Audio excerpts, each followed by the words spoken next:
Sir, रायगडसह कोकणाचा जर मतदारसंघाचा विधानसभा किंवा लोकसभा विधानसभा मतदारसंघाचा विचार केला तर महायुतीचं प्राबल्य अधिक दिसत आहे. आता पालकमंत्री पदाचा तिढा देखील सुटलेला आहे. विकासाला कशी चालना मिळेल यापुढे अधिक? नाही, पालकमंत्री एक जिल्ह्याच्या विकासाच्या दृष्टिकोनातून एक DPC अंतर्गत करणारी व्यवस्था आहे. त्यामुळे त्याच्यातून चालना नक्की मिळेलच. परंतु तो नव्हता म्हणून काय विकास थांबला होता अशातला काय भाग नाही. ते करणं आवश्यक होतं, ते झालं, त्याचा मला आनंद आहे. कारण त्याच्यामध्ये माझाही पुढाकार होता, त्यामुळे त्या बाबतीमध्ये झालं. पण एकंदरीत आत्ता जी मी आपल्याला माहिती दिली तो आपल्या लोकसभा मतदारसंघाचा विकासाचा सगळाच आराखडा आपल्यासमोर ठेवला.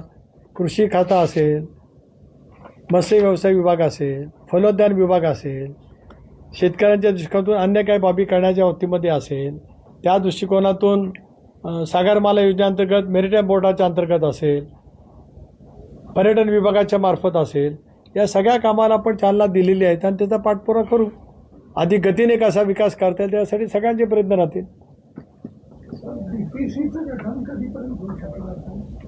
नाही, एक असं आहे की DPCचं गठन दोन पद्धतीने एक प्रक्रियेतनं राहतं.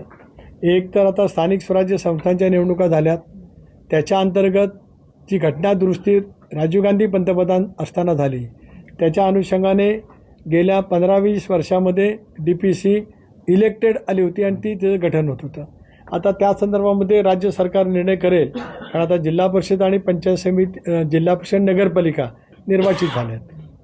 किमान ज्या जिल्ह्यामध्ये झाल्यात तिथे तर इलेक्शन करता येईल, ज्या जिल्ह्यामध्ये नाही झाल्यात त्या ठिकाणी तसं राहील. त्याचबरोबर त्या DPCमध्ये राज्य सरकारला विशेष निमंत्रित नेमता येतात, ज्याच्यात एक विशिष्ट कलमाखाली, आणि इतरही आमंत्रित त्या ठिकाणी करता येतात. मला असं वाटतं आता ती प्रक्रिया एखाद महिन्याच्या आत पूर्ण होईल, म्हणजे निमंत्रित नेमण्याची. आता इलेक्शनचा निर्णय सरकार करेल, पण आता तो सरकारला लवकर करावा लागेल. सर, काल एक उद्योजकांची उद्योग परिषद या ठिकाणी झाली. 4,000हून अधिक रोजगाराची संधी मिळणार आहे. यापूर्वी अशा पद्धतीचे रोजगार निर्मिती करता आली असते का? एक असं आहे की आपल्या जिल्ह्यामध्ये रोजगाराची निर्मिती करण्याचं काम अभ्यास सुरू आहे. आता आपण ज्याला बघतो आहोत की संबंध उत्तर रायगडमध्ये कारखानदारी आहेच, दक्षिण रायगडमध्ये धाटाव MIDC असेल किंवा माडचे MIDC अगोदरचे आहेत, त्या रासायनिक उत्पादन करणार आहेत. त्याच्यामुळे आपण त्या बाबतीमध्ये काही प्रमाणामध्ये हरकत घेतली, जिथे पिण्याचं पाणी, हवेचं पाणी दूषित होत होतं त्यावेळेला. पण आज DMIC याच्या खाली विळा भागाडच्या परिसरामध्ये आता मोठ्या प्रमाणावरती जमीन संपादित झालेली आहे. त्या ठिकाणी कारखानदारी येण्यास खूप मोठ्या प्रमाणावरती वाव आहे. त्या पद्धतीचे प्रयत्न आमच्या सर्वांचे चालू आहेत, त्याला गती त्या ठिकाणी मिळेल. शेवटी रोजगाराची निर्मिती करत असतानाच आपल्या नैसर्गिक समतोलावर असमतोल होणार नाही याची खबरदारी घेणं, आणि होणार असेल तर त्याची व्यापकता कमी करत त्याच्यामध्ये कशा पद्धतीने प्रदूषण अधिक होणार नाही या दृष्टिकोनातून आपल्याला रोजगाराचे प्रयत्न पुढच्या कालावधीमध्ये करता येतील.